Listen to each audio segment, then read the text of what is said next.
Hello everyone. इस video के साथ आज हम अपना नेक्स्ट टॉपिक शुरू करने जा रहे हैं। रेस्पिरेशन हमने शुरू किया था। रेस्पिरेशन के अंदर रेस्पिरेशन की जो प्रोसेस है उसका फर्स्ट स्टेप है ग्लाइकोलिसिस। इस वीडियो के साथ आज हम ग्लाइकोलिसिस को स्टडी करेंगे। ठीक है, ग्लाइकोलिसिस के दो नाम हैं, पहला ग्लाइकोलिसिस और दूसरा ईएमपी पाथवे। ये जो नाम है ईएमपी पाथवे, ये हमने कहाँ से लिया है? ये आया है ग्लाइकोलिसिस को डिस्कवर करने वाले साइंटिस्ट के नाम से। जो 3 साइंटिस्ट थे जिन्होंने ग्लाइकोलिसिस डिस्कवर किया वो थे एम्डन, मेयरहोफ एंड परनास। इन तीनों के नाम से हमने लिया ईएमपी पाथवे।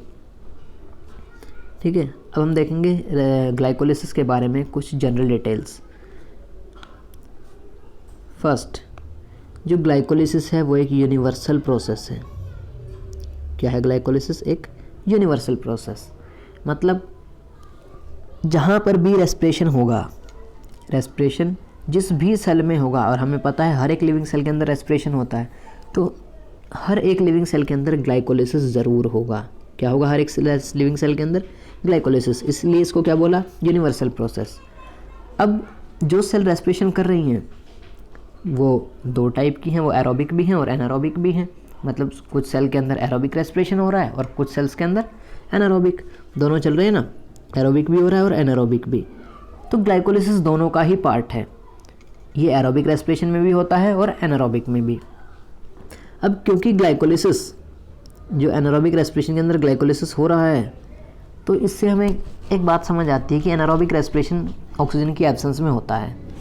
अगर ग्लाइकोलिसिस वहाँ पर हो रहा है एनारोबिक रेस्पिरेशन में, तो इसका सीधा सा मतलब है कि जो ग्लाइकोलिसिस है इसको ऑक्सीजन की रिक्वायरमेंट नहीं है, इसलिए ये एनारोबिक रेस्पिरेशन में हो पाता है। तो हमने कुछ पॉइंट्स यहाँ स्टडी किए। पहला, यूनिवर्सल प्रोसेस है, एरोबिक और एनारोबिक दोनों रेस्पिरेशन का पार्ट है और इसे ऑक्सीजन की रिक्वायरमेंट नहीं है, ये ऑक्सीजन की एब्सेंस में हो सकता है। अब नेक्स्ट पॉइंट क्या है कि इसकी लोकेशन सेल के अंदर देखो बहुत सी ऑर्गेनेलीज हैं। उसके अंदर माइटोकॉन्ड्रिया होता है, क्लोरोप्लास्ट होता है अगर प्लांट सेल की बात करें, ठीक है, गोल्जी अपरेटस है, राइबोसोम है, न्यूक्लियस है। तो ये एक्चुअल में सेल के अंदर कहाँ पर ग्लाइकोलिसिस हो रही है? वो लोकेशन है सेल का साइटोप्लाज्म। ठीक है, कहाँ पर होती है ग्लाइकोलिसिस? ग्लाइकोलिसिस होती है सेल के साइटोप्लाज्म के अंदर। अब ग्लाइकोलिसिस में होता क्या है? ग्लाइकोलिसिस जो हम इतनी डिटेल हमने जिसके बारे में स्टडी की, इसके अंदर होता क्या है? ग्लाइकोलिसिस सिंपली एक 10 स्टेप रिएक्शंस हैं। ग्लाइकोलिसिस क्या है? एक 10 रिएक्शंस का ग्रुप है जिसके अंदर ग्लूकोज को पायरुवेट में कन्वर्ट किया जाएगा। क्या किया जा रहा है? ग्लूकोज को पायरुवेट में कन्वर्ट किया जा रहा है। और ये कैसे होगा? डायरेक्ट सिंगल स्टेप में नहीं कि ग्लूकोज को एक रिएक्शन करवाई और वो पायरुवेट में कन्वर्ट हो गया, नहीं, 10 स्टेप्स होंगे। 10 स्टेप्स के बाद यानी ग्लूकोज कन्वर्ट होगा 10 इंटरमीडिएट्स में, और उसके बाद हमें लास्ट में क्या जाके मिलेगा? पायरुवेट। ये था जनरल इन्फॉर्मेशन अबाउट ग्लाइकोलिसिस। अब ग्लाइकोलिसिस की जो 10 स्टेप्स हैं उसको हमने डिवाइड किया है 2 पार्ट में। 2 पार्ट कौन से? 5 रिएक्शंस यहाँ पर होंगी फर्स्ट पार्ट में और 5 सेकेंड पार्ट में। जो फर्स्ट पार्ट है वो है प्रिपरेटरी फेज। नाम से पता लग रहा है कि प्रिपरेशंस की जाएंगी किसके लिए? एनर्जी डिराइव करने के लिए ग्लूकोज से, या इसी को हम क्या बोलते हैं? Glucose activation phase. यानी ग्लूकोज को एक्टिवेट करना है ताकि वो हमें आगे चलकर एनर्जी दे, और एनर्जी किस फॉर्म में? एटीपी की फॉर्म में। जो नेक्स्ट पार्ट है, सेकंड पार्ट है इसका, वो है पे ऑफ फेज। नाम ही बता रहा है पे ऑफ। अब हमें ये पे करेगा किस फॉर्म में? एटीपी की फॉर्म में। ठीक है, एटीपी भी बनते हैं और कुछ एनएडीएच भी बनेंगे। क्लियर है? 2 टाइप, प्रिपरेटरी और पे ऑफ फेज। ये first phase of glycolysis, that is preparatory phase. 5 reactions आएंगे इसके अंदर और 5 नेक्स्ट में आएंगी। यहाँ पर हो क्या रहा है? ग्लूकोज, देखिए अभी आपको बताया था कि ग्लाइकोलिसिस के अंदर 10 स्टेप्स हैं, तो ग्लूकोज एक एक करके नेक्स्ट स्टेप में चेंज होगा। लास्ट में हमें पायरुविक एसिड या पायरुवेट हमें मिलेगा। तो फर्स्ट स्टेप है ग्लूकोज का कन्वर्जन किसमें? ग्लूकोज 6 फॉस्फेट के अंदर। ग्लूकोज किस में कन्वर्ट हो रहा है? ग्लूकोज 6 फॉस्फेट में। नाम ही बता रहा है, ये सिर्फ ग्लूकोज है। पहले क्या है? सिर्फ ग्लूकोज। बाद में क्या है? Glucose 6 phosphate. यानी ग्लूकोज में एक फॉस्फेट का एडिशन हुआ है, वो भी 6th कार्बन पर। एक बात याद रखना, कोई भी रिएक्शन है जहाँ पर एटीपी इन्वॉल्व है और एटीपी में या तो इसके अंदर फॉस्फेट आ रहा है या इससे रिमूव हो रहा है, यानी या तो एटीपी से एडीपी बन रहा है या एडीपी से एटीपी, हमेशा एक ही एंजाइम यूज़ होगा, काइनेज। काइनेज जो है एक ट्रांसफरेज फैमिली का एंजाइम है। किसका एंजाइम है? ये ट्रांसफरेज फैमिली का एंजाइम है। किसका ट्रांसफ़र करवाता है? काइनेज। काइनेज ट्रांसफ़र करवाता है फॉस्फेट ग्रुप का। ठीक है, तो कहीं पर भी फॉस्फेट का ट्रांसफ़र हो किसके साथ? इन रिगार्ड्स टू एटीपी, तो हमारे पास जो एंजाइम यूज़ होगा वो काइनेज होगा। ओके, अब यहाँ पर भी ग्लूकोज से जब ग्लूकोज 6 फॉस्फेट बन रहा है, जब ग्लूकोज से ग्लूकोज 6 फॉस्फेट बन रहा है तो फॉस्फेट का एडिशन का जो मतलब ग्लूकोज में फॉस्फेट ऐड हुआ, कहाँ से आए? एटीपी से। तो फॉस्फेट का ट्रांसफ़र हुआ, एंजाइम कौन सा लगा? काइनेज। अब क्योंकि ग्लूकोज 6 कार्बन का होता है इसलिए नाम, पूरा नाम क्या दे दिया? हेक्सोकाइनेज। ओके, फिर ग्लूकोज 6 फॉस्फेट किस में चेंज हुआ? फ्रक्टोज 6 फॉस्फेट में। देखिए ग्लूकोज और फ्रक्टोज आपस में आइसोमर्स हैं, इनका मॉलिक्यूलर फॉर्मूला बिल्कुल सेम है। तो ग्लूकोज 6 फॉस्फेट जब फ्रक्टोज 6 फॉस्फेट में कन्वर्ट हुआ, एक आइसोमर दूसरे आइसोमर में चेंज हो रहा है, एंजाइम क्या लगा हमारे पास? आइसोमरेज। जो एंजाइम के अंदर हम प्रीफिक्स लगाते हैं, आइसोमरेज के आगे जो लगेगा वो कहाँ से आता है? वो उसके सबस्ट्रेट से आता है। अब ग्लूकोज 6 फॉस्फेट था सबस्ट्रेट, तो हमने क्या बोल दिया एंजाइम को? फोस्फोग्लूको आइसोमरेज। ओके, फिर जब जो फ्रक्टोज 6 फॉस्फेट था, ये फ्रक्टोज 6 फॉस्फेट किस में कन्वर्ट हो रहा है? फ्रक्टोज 1,6 बिस फॉस्फेट में। फ्रक्टोज 6 फॉस्फेट पे देखिए एक फॉस्फेट था, जो नेक्स्ट स्टेप में कन्वर्ट हो रहा है, वहाँ पर 2 फॉस्फेट हैं, फर्स्ट पोजीशन पर और 6th पोजीशन पर। फिर से फॉस्फेट ऐड हुआ है कहीं से, किसने दिया फॉस्फेट? एटीपी ने, और खुद किस में चेंज हो गया? एडीपी में। याद करिए अभी बताया था कि जब एटीपी के साथ फॉस्फेट का ट्रांसफ़र हो तो एंजाइम कौन यूज़ होता है? काइनेज। और अब की बार कौन सा काइनेज होगा? देखिए फ्रक्टोज 6 फॉस्फेट से हुआ ना, तो फोस्फोफ्रक्टो काइनेज, जो इसका सबस्ट्रेट था उसी से हमने नाम लिख दिया। अब फिर जो फ्रक्टोज 1,6 बिस फॉस्फेट बना है हमारे पास, क्या बन गया हमारे पास? Fructose 1,6 bis phosphate. ये फ्रक्टोज 1,6 बिस फॉस्फेट बना, यहाँ पर अभी तक 6 कार्बन थे हमारे पास, इन सभी के पास ग्लूकोज भी 6 कार्बन का है, ग्लूकोज 6 फॉस्फेट भी और फ्रक्टोज 6 फॉस्फेट भी, ये भी 6 कार्बन का एक मॉलिक्यूल है। लेकिन फ्रक्टोज 1,6 बिस फॉस्फेट जो एल्डोलेज एंजाइम है, एल्डोलेज एंजाइम की हेल्प से टूट जाएगा। देखिए अभी तक क्या था हमारे पास? 1 कार्बन, 2, 3, 4, 5 और 6। अभी टूट जाएगा, बीच में से इसको तोड़ दिया जाएगा। 3 कार्बन के 2 मॉलिक्यूल मिलेंगे हमें, यानी 2 चेन मिलेंगी, एक ये और एक ये। ये जो 3 कार्बन की हमें चेन मिलेगी, ये 2 मॉलिक्यूल में ब्रेक हो जाएगा, स्प्लिट हो जाएगा। फ्रक्टोज 1,6 बिस फॉस्फेट से हमें 2 मॉलिक्यूल मिलेंगे, एक डाइहाइड्रोक्सीसीटोन फॉस्फेट और दूसरा ग्लिसरल्डिहाइड 3 फॉस्फेट। ये देखिए यहाँ पर डाइहाइड्रोक्सीसीटोन फॉस्फेट और इधर है ग्लूकोज 6 फॉस्फेट ग्लिसरल्डिहाइड 3 फॉस्फेट। दोनों 3 कार्बन के हैं और दोनों आइसोमर हैं, तो ये एक दूसरे में इंटरकन्वर्टेड चेंज होते रहते हैं। किसकी हेल्प से? जो इसका एंजाइम यूज़ होगा वो है ट्रायोज फॉस्फेट आइसोमरेज। ये आपस में चेंज होते रहते हैं। अब जो नेक्स्ट स्टेप होंगे इसके बाद के, डाइहाइड्रोक्सी एसीटोन फॉस्फेट, ये जो है हमारे पास, एक मिनट सॉरी, जो डाइहाइड्रोक्सी एसीटोन फॉस्फेट है ये नेक्स्ट स्टेप में नहीं जा सकता। नेक्स्ट स्टेप में कौन जाएगा? Glyceraldehyde 3 phosphate. तो अब जो हमारा पे ऑफ फेज होगा वो किससे शुरू होगा? ग्लिसरल्डिहाइड 3 फॉस्फेट से।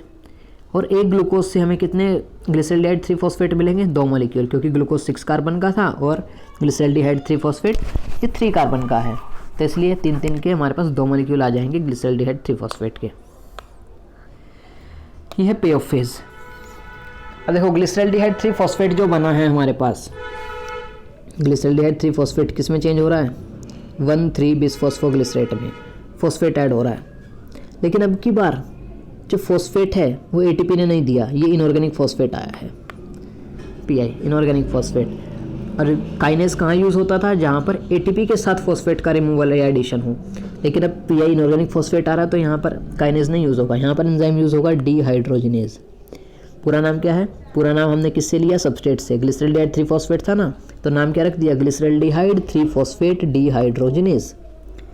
इस स्टेप में एक और इम्पोर्टेंट काम होगा कि इस स्टेप के अंदर NAD+ को चेंज कर दिया जाएगा, कन्वर्ट कर दिया जाएगा NADH में।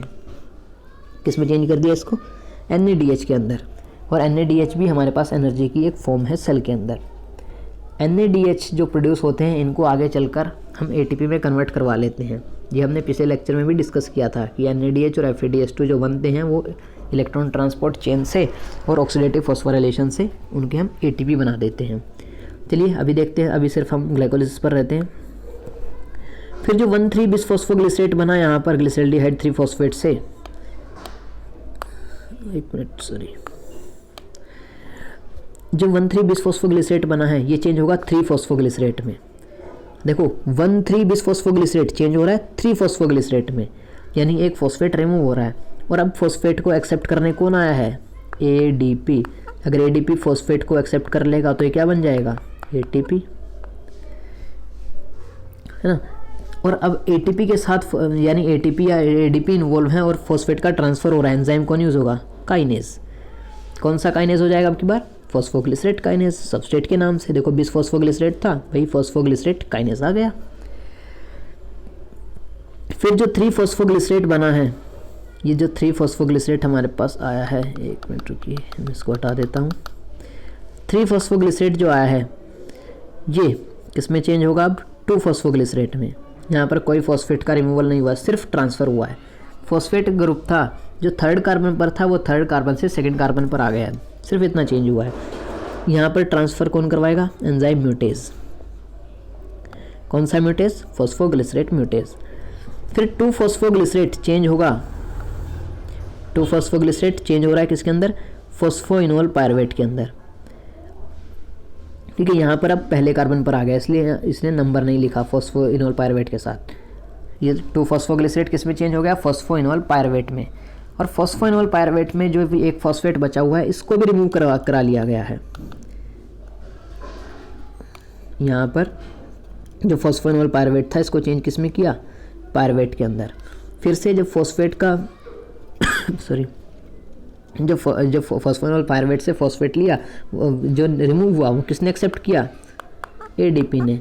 और किस में चेंज हो गया, ये ATP के अंदर चेंज हो गया। अब देखिए यहाँ पर लिखा हुआ है 2 ADP 2 ATP और मैं आपको लिख के दिखा रहा हूँ सिर्फ एक। ऐसा क्यों है, जो ग्लिसरॉल्डिहाइड 3 फॉस्फेट थे, याद करिए वो 2 मॉलिक्यूल्स थे। अभी जो मैंने आपको लिख के दिखाया था वो सिर्फ एक मॉलिक्यूल के लिए था। अगर हम 2 मॉलिक्यूल कंसीडर करते चलें, यानी अगर 2 मॉलिक्यूल ग्लिसरॉल्डिहाइड 3 फॉस्फेट के चेंज होते हैं 2 मॉलिक्यूल्स ऑफ 1,3-बिसफॉस्फोग्लिसरेट में, तो एक अगर एक मॉलिक्यूल के लिए तो एक NADH बनना था, 2 मॉलिक्यूल के लिए कितने बनेंगे, 2 मॉलिक्यूल NADH। वैसे ही 1,3-बिसफॉस्फोग्लिसरेट अगर चेंज होता 3 फॉस्फोग्लिसरेट में, एक मॉलिक्यूल के लिए तो एक ATP बनता, लेकिन 2 के लिए 2 ATP बनेंगे। सेम केस यहाँ पर है, 2 मॉलिक्यूल फॉस्फोइनोल पायरुवेट चेंज होंगे 2 मॉलिक्यूल पायरुवेट में, तो हमारे पास 2 ATP बनेंगे। क्लियर है, ये था हमारे पास ग्लाइकोलाइसिस। और अब देखते हैं एनर्जी यील्ड, ग्लाइकोलाइसिस से हमें मिला क्या। ATP की अगर हम बात करें, कितने ATP हमें मिले हैं, 2 ATP हमने ग्लाइकोलाइसिस के अंदर कंज्यूम किए थे। याद करिए प्रिपरेटरी फेज में 2 ATP हमने दिए थे, ये रहे, एक मॉलिक्यूल ATP यहाँ दिया है और एक मॉलिक्यूल ATP यहाँ दिया है। जब ग्लूकोज 6 फॉस्फेट में कन्वर्ट हुआ था तब एक ATP दिया था, और जब फ्रक्टोज 1,6 बिसफॉस्फेट में कन्वर्ट हुआ एक ATP तब दिया था। यानी ये हमारा इन्वेस्टमेंट था प्रिपरेटरी फेज में। ठीक है, 2 ATP कंज्यूम हुए, 4 प्रोड्यूस हो गए कब, पे ऑफ फेज में। NADH कोई कंज्यूम नहीं हुआ लेकिन बन जाते हैं 2 NADH यहाँ बन जाते हैं। तो नेट गेन ATP का कितना हुआ, 4 बने थे, 2 हमने खर्च किए थे, तो नेट गेन कितना हो गया ATP का, 2 ATP। और क्या मिला, 2 NADH, जो आगे चलकर ये भी ATP में ही कन्वर्ट हो जाएंगे। ये था ग्लाइकोलाइसिस। ग्लाइकोलाइसिस से हमें 2 ATP मिलते हैं।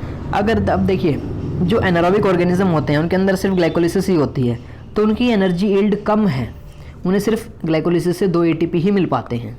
लेकिन क्योंकि वो सिंपल ऑर्गेनिज्म हैं, उनकी ATP की रिक्वायरमेंट कम है, तो उनका सिर्फ ग्लाइकोलिसिस से यानी सिर्फ एनारोबिक रेस्पिरेशन से काम चल जाता है। अब जो देखिए ये एक ओवरव्यू हमने पिछली क्लास में भी इसको देखा था। जो नेक्स्ट क्लास होगी या जो नेक्स्ट लेक्चर होगा उसके अंदर हम फर्मेंटेशन के बारे में पढ़ेंगे, तो उसी का हम इंट्रोडक्शन ले लेते हैं कि फर्मेंटेशन होता क्या है। अभी हमने पढ़ा कि ग्लूकोज से पायरुवेट बनना ग्लाइकोलिसिस कॉमन है, किसके अंदर, एरोबिक में, एनारोबिक रेस्पिरेशन में भी और एनारोबिक रेस्पिरेशन में भी, ये कॉमन स्टेप है। ठीक है, जब पायरुवेट बन जाता है तब डिफरेंस आता है। पायरुवेट अब इथेनॉल बनाएगा या लैक्टेट बनाएगा, ये दोनों एनारोबिक कंडीशंस में होंगे, यानी एनारोबिक रेस्पिरेशन में। इथेनॉल क्या थी हमारे पास, अल्कोहल, या पायरुवेट क्या बना सकता है, लैक्टेट, एनारोबिक कंडीशन के अंदर। तो अब ये जो प्रोसेस हैं दोनों, पायरुवेट से सॉरी अल्कोहल बनना, इसको हम बोलते हैं अल्कोहलिक फर्मेंटेशन। क्या बोलेंगे इसको, अल्कोहलिक फर्मेंटेशन। अगर पायरुवेट से लैक्टेट बन रहा है तो हम इसको क्या बोलेंगे,